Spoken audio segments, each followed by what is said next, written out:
Oke, Kak Reza ini udah di-record, jadi kita mungkin langsung mulai aja interviewnya. Siap. Basa-basi langsung aja. Oke, kita mau ngomongin tentang kuliner Nusantara dulu nih. Kira-kira menurut Parti Gastronomi sebagai kolektif kuliner, hal menarik apa aja sih yang ada di sajian Nusantara yang sebenarnya belum banyak diketahui sama masyarakat khalayak gitu?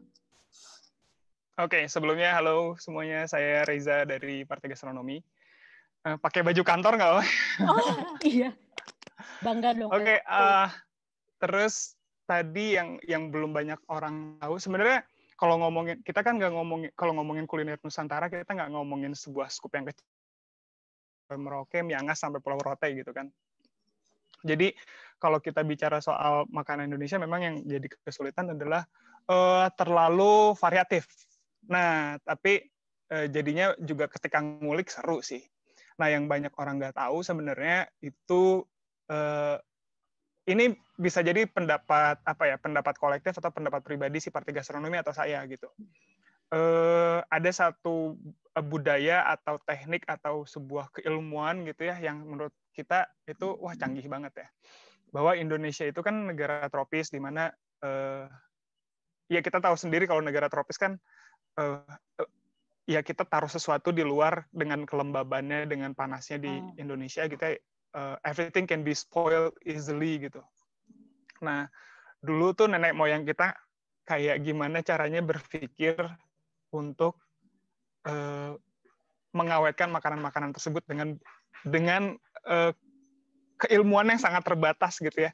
Saya nggak tahu juga gimana dulu ketika mengawetkan makanan, oh ini udah bisa dimakan gitu ya, atau enggak pas dimakan taunya sakit atau gimana gitu ya. Tapi itulah yang paling menarik, salah satu yang mungkin membuat kita di Parti Gastronomi atau saya pribadi itu sangat-sangat look up banget, salah satunya kalau misalnya yang banyak orang belum tahu di kuliner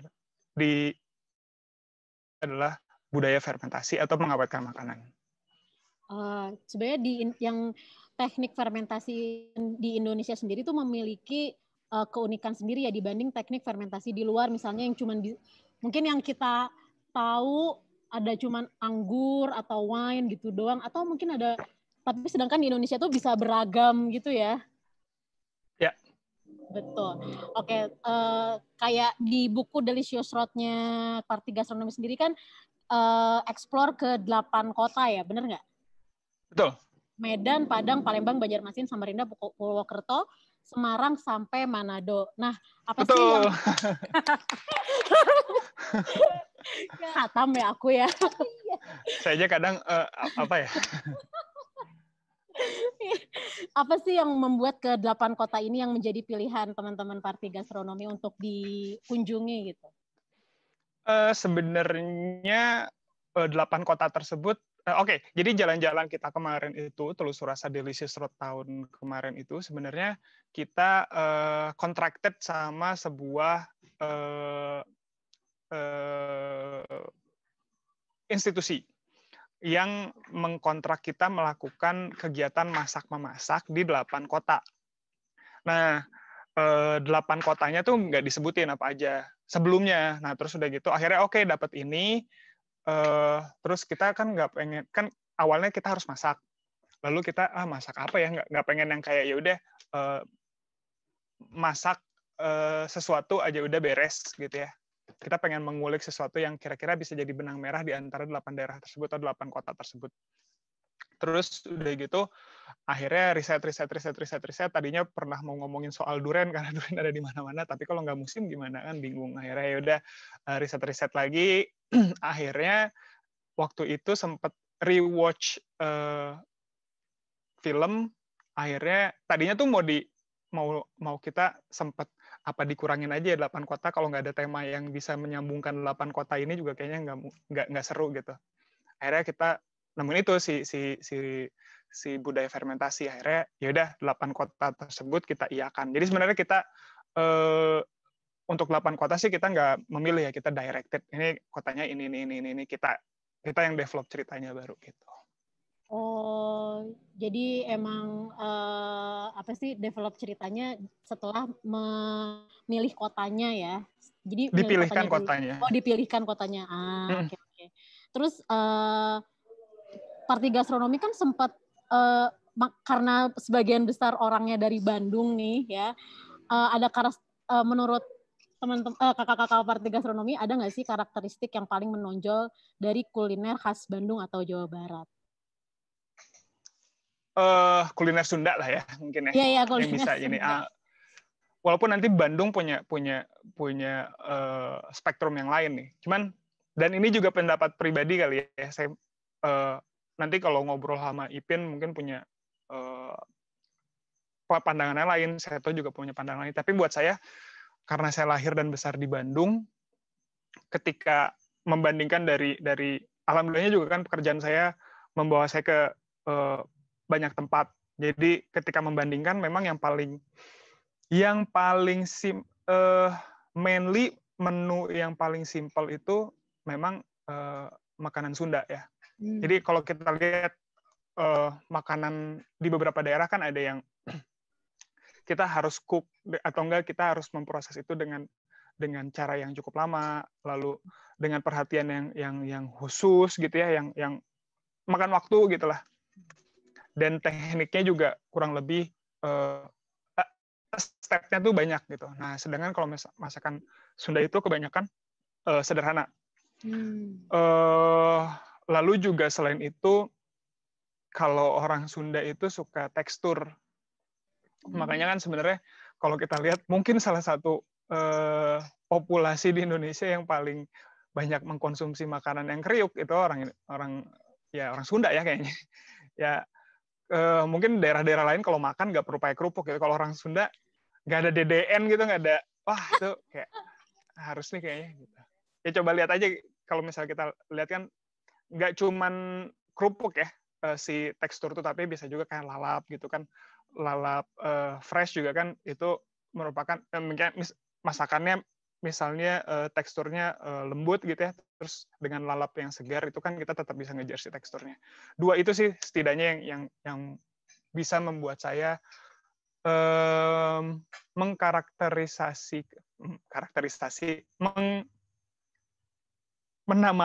menamai ya karakternya masakan Sunda buat saya itu sih.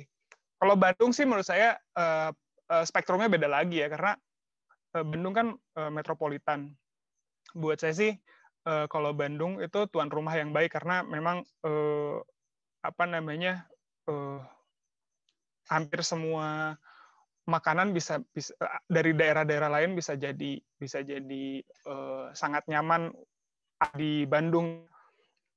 Orang-orangnya nongkrong dan mengkonsumsi makanan cukup banyak juga gitu kan ketika nongkrong gitu. Jadi kalau Bandung tuh, kalau saya pernah dibilang sama salah satu profesor saya pas saya lagi magister, dibilang, oh Bandung itu kayak Silicon Valley-nya ya, tapi untuk makanan.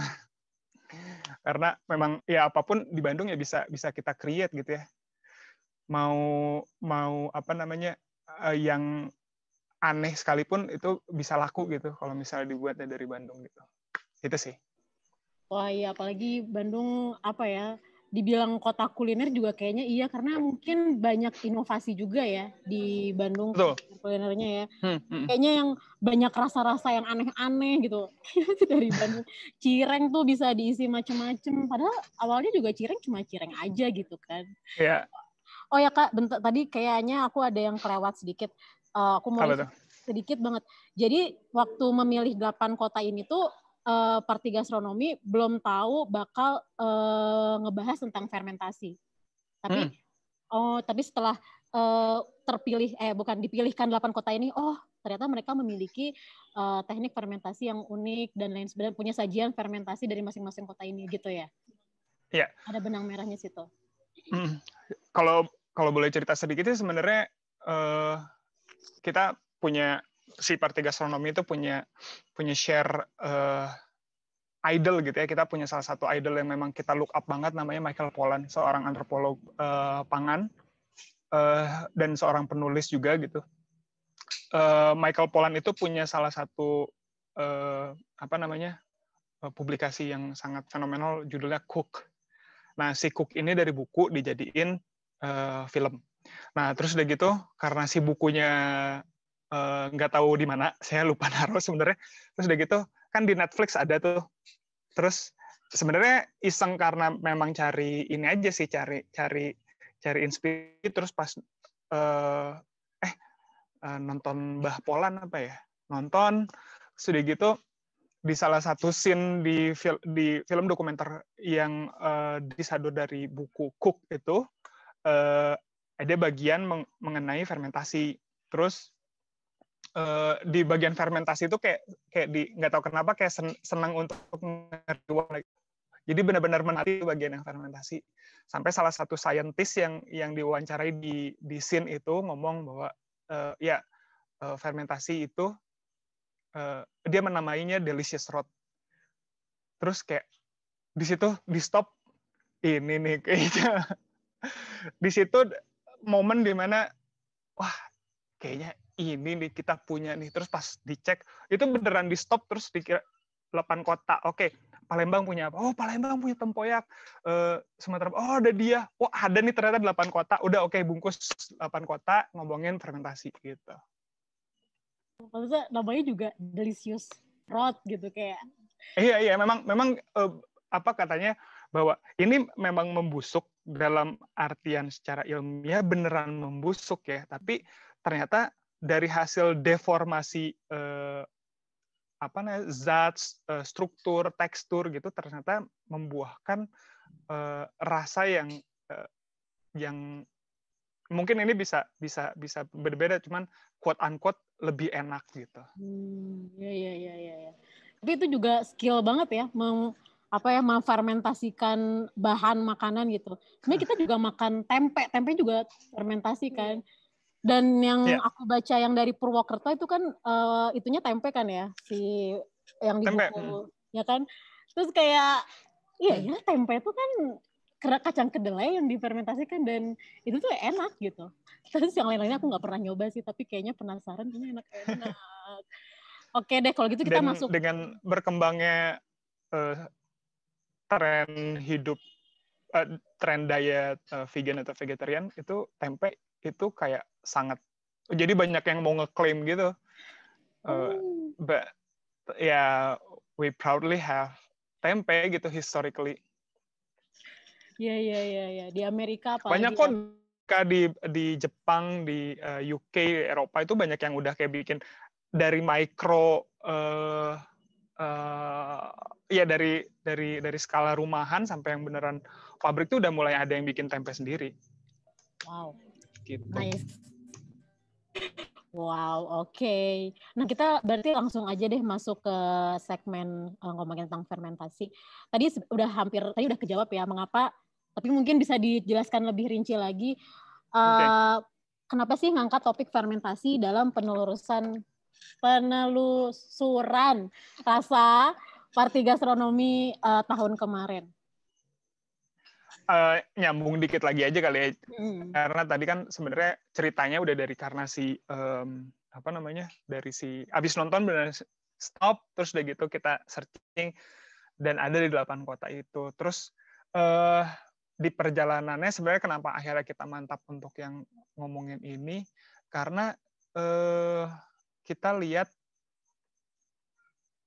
nggak banyak sebenarnya yang menceritakan ini gitu. Kalau misalnya kita ngomongin produk-produk lain mungkin banyak gitu ya, tapi ngomongin fermentasi lalu budaya pengawetan makanan di Indonesia itu ternyata nggak banyak. Ngomongin soal jurnal akademiknya aja itu sedikit, dan padahal it's a treasure gitu. Bayangin aja, nggak kebayang nggak sih bahwa ini negara yang luas, terus udah gitu dulu kita kan mega biodiversity country ya, jadi banyak banget sebenarnya bahan makanan gitu ya. Lalu dulu belum ada kulkas, belum ada tempat penyimpanan yang baik. Kita bayangin aja gimana nenek moyang kita tuh mikir gitu, oke. Dan itu tuh sebenarnya kan kalau saya meminjam kata teman saya si Seto tuh selalu bilang bahwa makanan itu kan gimana ekologis tepatnya gitu ya, bahwa misalnya kayak di di Manado gitu ya, ada namanya bakasang. Jadi itu sebenarnya saus yang dibikin dari isi perut ikan tuna, lalu dimasak gitu ya. Sebenarnya kayak terasi, tapi dia encer. Nah, itu hasil pemikiran dari bahwa di daerah sana itu yang namanya ikan tuna itu melimpah. Terus udah gitu, pertama ikan tuna diapain nih? Oke, diasap gitu ya, jadi cakalang fufu gitu. Terus udah gitu, terus ternyata waste-nya banyak nih. Terus waste-nya itu salah satunya isi perutnya itu dibikinin saus. Jadi kebayang nggak gimana caranya nenek moyang kita ngajarin dua hal. Tiga sih. Pertama, memanfaatkan bahan makanan. Yang kedua, hidup less waste dari memanfaatkan food waste gitu ya. Yang ketiga adalah mengajarkan sabar gitu. Karena kan kalau ngomongin fermentasi itu nggak ada yang prosesnya kayak 3 jam gitu, nggak ada. Kecuali kayak misalnya bikin roti pakai ragi instan gitu ya, bisa mungkin ya. Cuman the original idea kan adalah mengajarkan kita sabar ya. Yaudah nunggu sebulan, seenggaknya nunggu seminggu gitu. Itu sih yang akhirnya oke, ini nih kayaknya. Iya, ternyata mengajarkan sabar. Iya sih benar ya. Terus habis itu sabarnya membuahkan hasil ya. Karena sabarnya enak, iya, sabarnya enak. Oh iya benar juga ya, Wak ya. Oke. Terus mungkin langsung ke pertanyaan selanjutnya, berbicara tentang teknik fermentasi di kuliner Indonesia nih. Kita sebenarnya cukup akrab sama, tadi kan Kak Reza sempat nyebut bakasang tadi ya. Aku sebenarnya penasaran banget sih, itu saus dari perut ikan gitu. Itu mungkin cuman ada di Manado. Iya ya, cuma ada di Manado. Kayaknya daerah Sulawesi Utara sih. Oh, daerah Sulawesi Utara. Bentar-bentar. Tadi bakasang itu biasanya dimakannya sama apa? Itu dia mainly itu pakai jadiin rujak. Jadi dia kayak kalau kita kan bikin si sausnya rujak tuh pakai terasi misalnya gitu ya. Kalau di sana pakai si bakasang itu, si cukanya. Kalau di sana rujaknya agak berkuah gitu, jadi si kuahnya tuh pakai bakasang. Kebayang gurihnya kayak apa ya, Wak ya? Wow. Nah, tapi kita tuh oke, itu bakasang. Kita sebenarnya paling familiar sama saus yang namanya kecap. Kecap juga ada salah satu hasil fermentasi dari kedelai, yang enggak? Ya benar ya, kedelai hitam ya. Nah, kedelai hitam cuma merek itu doang. Apa? Yang lainnya enggak kedelai hitam juga enggak apa-apa. Oh iya. Iya. Tanya deh coba. Oh, Teh Ajeng ini mute ya? Enggak sengaja. Oh. Tapi kedelai hitam tuh cuman salah satu brand doang ya, Kak? Atau ada? Ya, sebenarnya nggak boleh nyebut merek ya. Pokoknya intinya itu sebenarnya jualan aja. Oh, kan? Oh, kirain aku. Oh my God, berarti aku adalah korban brand. Oke. Nah, ada yang bisa diceritain nggak, Kak, sama kita fakta menarik tentang kecap di Nusantara? Kayaknya Nusantara punya banyak kecap deh. Maksudnya ada fakta menarik yang bisa diceritain ke kita nggak? Iya, kalau kecap tuh salah satu salah satu bukti bahwa betapa terbukanya orang Indonesia sama orang ya. Kan kita gampang banget ya kalau orang Indonesia tuh begitu gampangnya untuk kenalan sama orang gitu ya, making friends gitu ya. Ya sama deh. Kecap tuh salah satunya. Karena kecap kan originally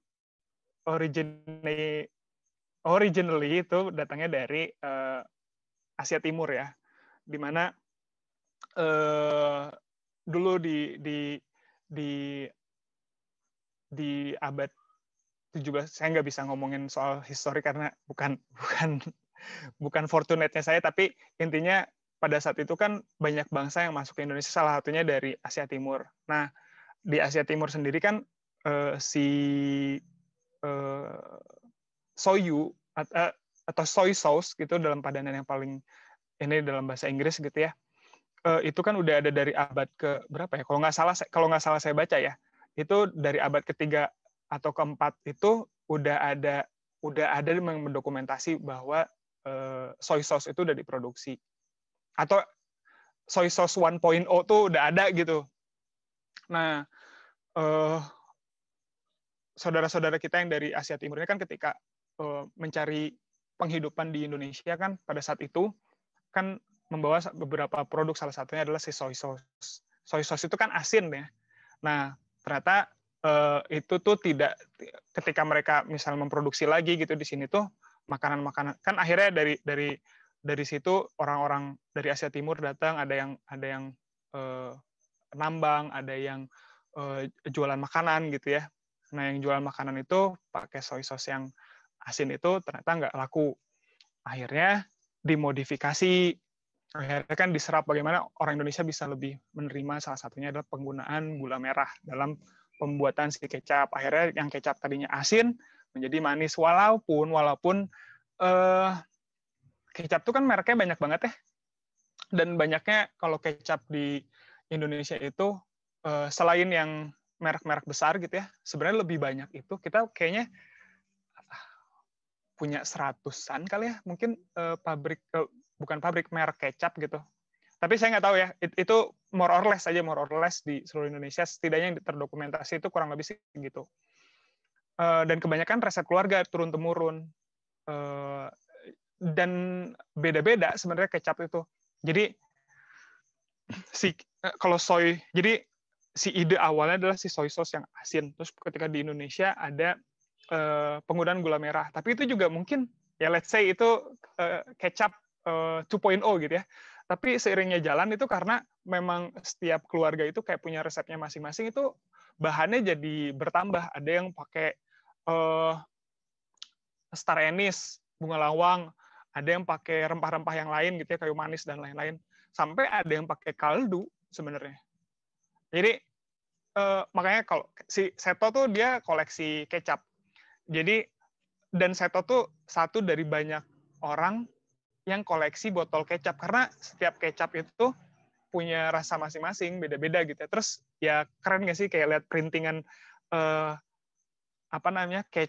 si label kecap, perusahaan kecap itu kan beda-beda ya, terus unik-unik gitu, dan mengingatkan kita pada wine nggak sih, kayak kalau di luar mereka bisa punya wine, di sini kita kayak kan wine juga sama kan, bahwa resep menyulingnya itu di setiap daerah itu kan, atau di setiap keluarga itu kan beda-beda gitu. Nah, sama sebenarnya kayak kecap di Indonesia gitu. Wow. Keren kan? Iya, menarik banget. Aku baru ngeh kalau ternyata kecap itu resepnya bisa diturunkan dari keluarga gitu ya. Maksudnya Tapi bukan sebuah pabrik. karena resep keluarga itu, akhirnya banyak pabrik kecap itu tertutup banget. Jadi kita tuh susah kalau misalnya mau ke pabrik kecap yang mikro gitu, yang benar-benar kayak OG gitu, yang dari udah ratusan tahun yang lalu gitu diturunin, itu agak sulit karena ya resep keluarga. Terus udah gitu bayangkan aja ada 100-an ternyata di kurang lebih 100-an merek gitu.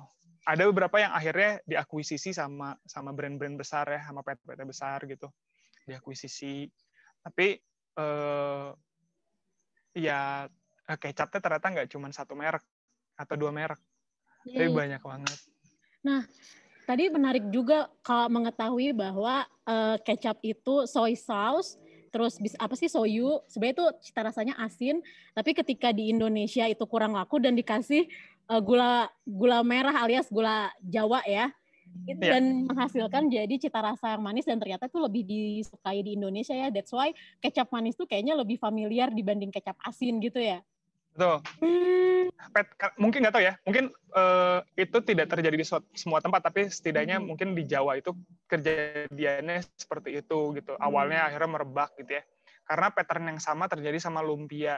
Lumpia yang original kan adalah asin kan. Lumpia Semarang itu yang originalnya asin. Akhirnya nggak laku. Terus akhirnya dibikin yang manis, orang Indonesia pada suka gitu. Akhirnya jadilah lumpia sekarang yang cenderung manis sebenarnya. Lumpia Semarang yang manis gitu. Itu ya, lumpia yang di Semarang tuh yang gang apa sih, Bo? Gang apa ya, Bo? Gang Lombok. Ya, Gang Lombok. Ya. Lumpia basah itu. Tadi aku mau nanya apa lagi ya? Oh ya, tadi. Aduh, aku mau nanya apa aku tadi? Tadi kepikiran apa? Yaudah deh, skip dulu deh, nanti aku tanyain lagi. Ke pertanyaan yang selanjutnya. Oh ya, tadi kan Kak Leza bilang sebenarnya karena ini resep keluarga, jadi sebenarnya kita agak apa ya namanya, mereka tuh menjaga sekali gitu resep itu. Jadi dan setiap kecap yang otentik itu punya cita rasa yang beda-beda ya kan. Nah, aku mau nanya, sebenarnya aku juga baca di buku Delicious Road-nya Parti Gastronomi, sempat ke pabrik kecap Hati Angsa itu ya, yang di Medan. Sebenarnya mau Tauco kalau Medan. Tauco Oh, ya. enggak, ke tempat pabrik kecap yang supply by production berupa tauco gitu. Oh, tapi sebenarnya pas aku googling, sebelum aku googling sebenarnya aku udah familiar banget nih sama kecap Hati Angsa. Ini tuh katanya emang enak dan emang terkenal gitu, maksudnya dipakainya sama restoran-restoran yang legendaris gitu biasanya. Ya, itu dari Medan. Terus abis itu sebenarnya ada banyak banget merek kecap di Indonesia yang dipakainya tuh emang cuman sama restoran atau kedai makan yang legendaris gitu. Itu kan yang tadi yang Hati Angsa dari Medan. Kalau dari Bandung kira-kira ada nggak sih kecap legendaris yang sebenarnya diminati banyak pelaku kuliner? Kalau legendaris atau enggaknya kan itu mungkin perspektif ya. Tapi setidaknya yang masih berjualan sampai sekarang itu ada namanya cap sapi. Itu kemarin kita baru kayak berapa ya? Kayaknya 3 mingguan yang lalu kita masak di party lab kami untuk sebuah festival, itu kita pakai kecap cap sapi dari Bandung. Sapi. Cap sapi ya. Oh, ya. Bukan, ada lagi namanya kecap sawi, ada kecap anggur. Oh ya, terus aku juga kayak pernah nyobain kecap dari Jombang, namanya kecap ikan apa gitu. Itu juga sebenarnya kecap manis, tapi rasanya tuh beda, nggak kayak kecap manis konvensional. Mungkin itu tadi kali ya? Kalau tadi yang hati saya itu juga sebenarnya kalau dicobain itu kan nggak murni manis kan, tapi ada asinnya gitu. Yeah. Mau ngomongin yang kecap manisnya pun ada asinnya gitu. Kalau yang Hati Angsa, makanya itu tiap merek itu resepnya itu beda-beda sih, karena ya itu jadi orang itu favoritnya apa itu beda-beda gitu. Ya. Cita rasa. Selera. Kecap doang, Wak. Oke, ini masih ngomongin fermentasi nih. Di bukunya Delicious Road kan kayak bukan neliti sih, nyeritain tentang ada tauco, tempoyak, terus di Padang tuh ada dadiah, sawi asin, sampai tadi ada bakasang. Nah, dari sekian banyak, dari 8 jenis ragam sajian hasil fermentasi, dari penelusuran Parti Gastronomi, kira-kira hal yang paling berkesan apa yang ditemukan? Mungkin rasa yang nggak umum atau mengejutkan, atau proses yang rumit, atau apa yang paling mind blowing lah yang ditemuin. Ada nggak? Yang paling mind blowing mungkin balik lagi ke si bakasang itu ya. Kalau misalnya yang kayak mind blowing karena kita nggak awam, kita awam terhadap produknya, itu buat saya sih si bakasang ya, karena saya itu encounter si bakasang pertama kali pas ke Manado gitu. Sebelumnya belum pernah ngulik si bakasang.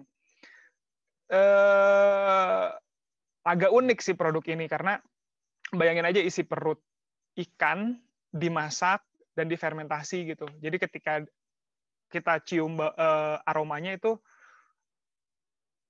ya dapat dibayangkan lah. Tapi ketika itu dipadu-padankan dengan takaran yang tepat, dengan bumbu, dengan ingredients lainnya yang mendukung si bakasang gitu ya, itu ternyata bisa jadi makanan yang benar-benar nikmat. Tapi buat saya yang cukup juga seru, walaupun saya secara pribadi udah pernah nyobain, tapi nggak pernah digging ceritanya lebih dalam, itu tempoyak. Jadi ternyata tempoyak itu kebiasaan di sana, itu tempoyak itu sama kayak kecap gitu ya. Jadi resep keluarga, walaupun cuman duren, garam gitu ya, tapi takaran durennya, takaran garamnya, durennya pilih yang manis atau yang agak hambar, itu tuh tiap keluarga beda-beda gitu. Dan itu saya baru tahu, kira saya ya udah tempoyak bikinnya ya udah garam, duren, that's it gitu. Tapi ini ternyata punya takaran masing-masing. Sama yang lucu, terus saya kan biasanya makan langsung si tempoyaknya. Kebiasaan di sana yang unik, terus memang tidak ada jawabannya. Kadang emang kayak gitu ya, kalau budaya kadang nggak tahu ini emang diajarinnya gini gitu. Jadi setiap saya lihat mau dimanapun bikin tempoyak, yang lucu adalah daging duriannya dipindahin, terus sorry ya ada azan, terus dicampur garam, terus sebelum ditutup toplesnya itu pakai taruh satu biji cabai, terus ditutup. Terus pas ditanya kenapa nggak tahu. Itu cherry on top gitu ya? Iya, walaupun sebenarnya mungkin ada pengaruhnya atau nggak ada, cuman ya udah kata orang tua tuh kayak gini, ya udah gitu. Nah itu. Oh, terus aku sempat baca yang di si tempoyak itu katanya hampir tiap rumah pasti menyediakan tempoyak itu ya, dan kayak nggak tahu gitu rasa pakemnya itu gimana karena emang beda-beda gitu ya. Beda-beda, dan itu jarang kita bisa kayak kecuali di tempat oleh-oleh ya. Cuma kan di tempat oleh-oleh itu kadang bukan sesuatu yang benar-benar diciptakan untuk memanjakan lidah gitu. Emang oh ya ini beli aja untuk memang oleh-oleh gitu ya. Tapi kalau misalnya kita mau beli gitu untuk kebutuhan, misalnya kita tinggal di sana dan kita butuh tempoyak ya bikin, bukan beli di pasar gitu. Oh, benar. Tapi tempoyak itu kalau yang aku baca di buku Delicious Road katanya yang paling enak Palembang. Tapi sebenarnya di Palembang tuh mana sih, Sumatera ya? Sumatera Selatan. Sumatera Selatan. Tapi sebenarnya di satu Sumatera itu mereka memproduksi tempoyak juga. Iya, kalau tempoyak kan sebenarnya ini dulu sebenarnya kan kalau Sumatera itu kan satu area yang memang majority dikuasai sama satu kerajaan, akhirnya berubah. Mungkin mereka tuh sharing sharing day food as well gitu. Salah satunya mungkin tempoyak. Jadi ada beberapa ditemukan di beberapa daerah lain di Sumatera, tapi mainly yang memproduksi dan masih dinikmati sama warga lokalnya itu di Palembang atau Sumatera Selatan. Oke, seru banget. Sebenarnya pengen sampai besok sih ngobrolnya. Gimana? Mungkin pertanyaan yang paling terakhir, mungkin closing statement dari Kak Reza as Party Gastronomi terhadap Khazanah Kuliner Nusantara apa? Setiap sesi interview yang paling sulit ini sih pertanyaan terakhir. Karena kita kayak expected to deliver sesuatu yang sangat bijak gitu. Nggak, ini yang reality aja deh, yang realistis aja. Tapi saya selalu bilang kalau misalnya kuliner itu kan kita kuliner atau pangan itu sesuatu yang we take it as a granted gitu. Jadi kayak kita ya udah ada disajiin ya udah makan aja gitu. Sedangkan kan banyak cerita di belakangnya gitu, banyak histori, banyak keluhuran yang sebenarnya harusnya kita jaga dan ceritakan kembali gitu. Jadi buat saya sih sebenarnya kita mulai bagaimana benar-benar mengenali dan menghargai si budaya kuliner sama kekayaan pangan kita sebenarnya, dan kita ceritakan kembalinya. Kita nggak usah susah-susah bikin buku sebenarnya. Setiap kita makan kita menghargai untuk nggak tahu ya,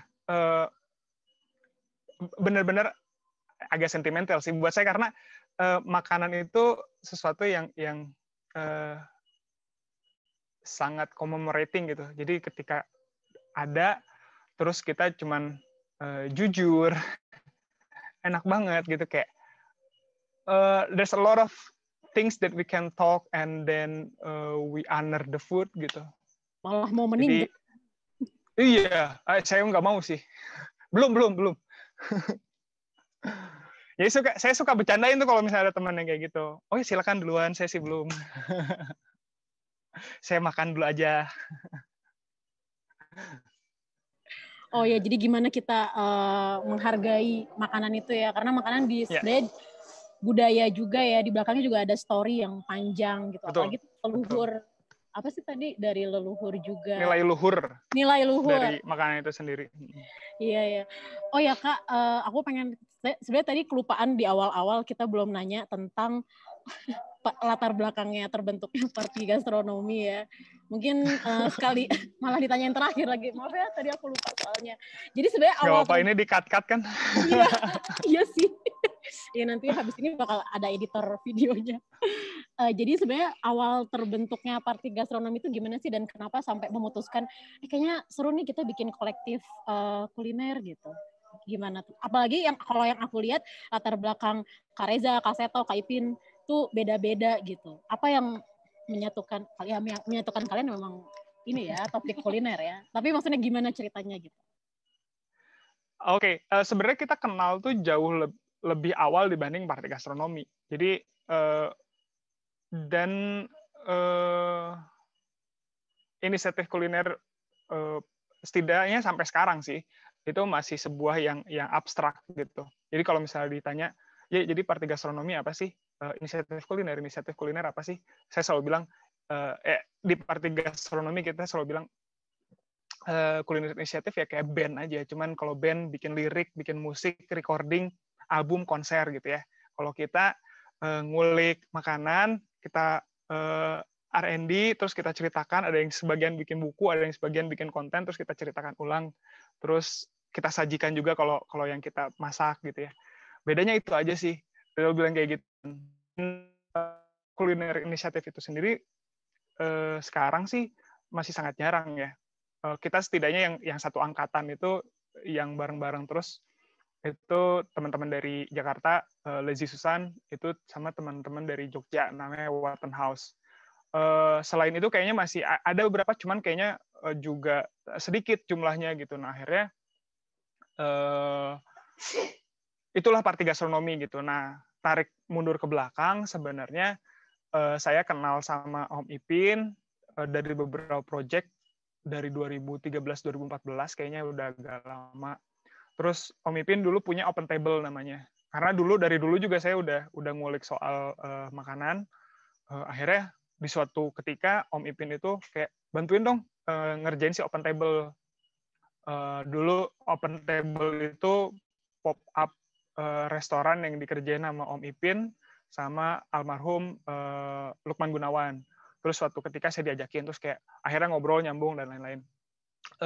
Terus saya sempat kenal Seto, tapi sekilas sudah gitu saya sempat kuliah di Australia, terus pas balik lagi saya kerja di Jakarta, terus kontak lagi sama Om Ipin, ngobrol, tapi nggak pernah kepikiran bikin si kuliner inisiatif ini, sampai suatu ketika secara timeline sih saya bikin inisiatif duluan sama Seto, sama teman kita juga namanya Dina, namanya itu Masak Akhir Pekan. Si Masak Akhir Pekan ini adalah sebuah campaign sebenarnya. Dan kita belum memformulasikan bahwa ini adalah kuliner inisiatif. Kita bikin campaign gimana caranya mempopulerkan masak kepada anak muda gitu. Intinya mah itu aja. Si Masak Akhir Pekan hiatus karena Dina waktu itu konsentrasi dengan beberapa pekerjaan di luar si Masak Akhir Pekan. Akhirnya hiatus, terus udah gitu di suatu momen saya Mas Seto bilang bahwa terusin lagi yuk, nggak tahu mungkin ganti nama atau gimana, cuman inisiatif kayak gini teh perlu dijaga gitu karena ceritanya teh seru dan mengenyangkan ya karena kan ngomongin makanan. Nah terus akhirnya ya regroup lah dengan waktu itu masih ada Sandi ya, masih ada Acong sama Om Ipin. Terus akhirnya ya udah karena semuanya sebenarnya gerak di ranah yang sama, cuman sendiri-sendiri gitu. Kalau saya kan karena latar belakangnya agribisnis, saya lebih ngomongin ke pangan as a whole gitu ya. Jadi mulai dari pertaniannya sampai penyajiannya gitu. Seto lebih kepada kebudayaan. Om Ipin karena restoranter sama kayak Acong pada saat itu lebih kepada nge-package-nya jadi sebuah sajian yang enak dilihat gitu dan enak dimakan pastinya gitu. Akhirnya yaudah yuk bikin, akhirnya ya udah lahirlah si Party Gastronomi itu 2019 ya 2019 gitu.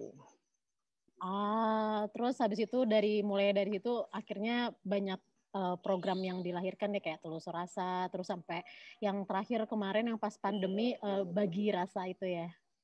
Ya, Bagi Rasa itu spin-off project-nya sih. Sebenarnya kita punya 4 main output, itu ada Telusur Rasa, itu program R&D-nya lah. Jadi bagaimana kita ngulik, mendokumentasikan ulang, lalu kita tulis atau kita ceritakan ulang gitu. Terus ada sih Masak Akhir Pekan yang kita tarik tuh jadi campaign.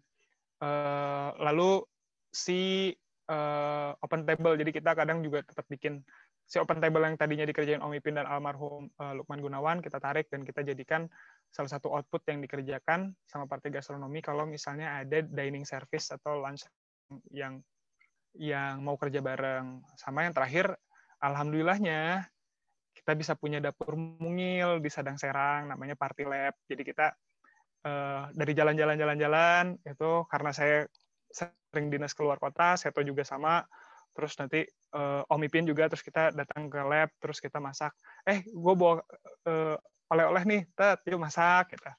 Dan akhirnya kita ceritakan ulang, gitu. Nah, terus pas pandemi, sebelumnya itu saya sama Seto itu punya social project namanya Bagi Rasa. Nah, akhirnya dijadikan spin-off project tambahan output yang dimiliki sama si Party Gastronomi. Karena kita kemarin Bagi Rasa kita reactivated pas pandemi gitu. Itu menarik banget juga sih Bagi Rasa. Bentar, jadi Party Lab itu adalah dapur ya sebenarnya. Dapur. Oh, aku kira kan kalau big IT company itu kan start from garage ya, kayak si Google, Facebook kayak gitu-gitu. Nah, kita juga mengubah garasi jadi dapur. Mudah-mudahan bisa sebesar mereka. Amin. Oh gitu. Amin. Aku kira Party Lab itu nama acara.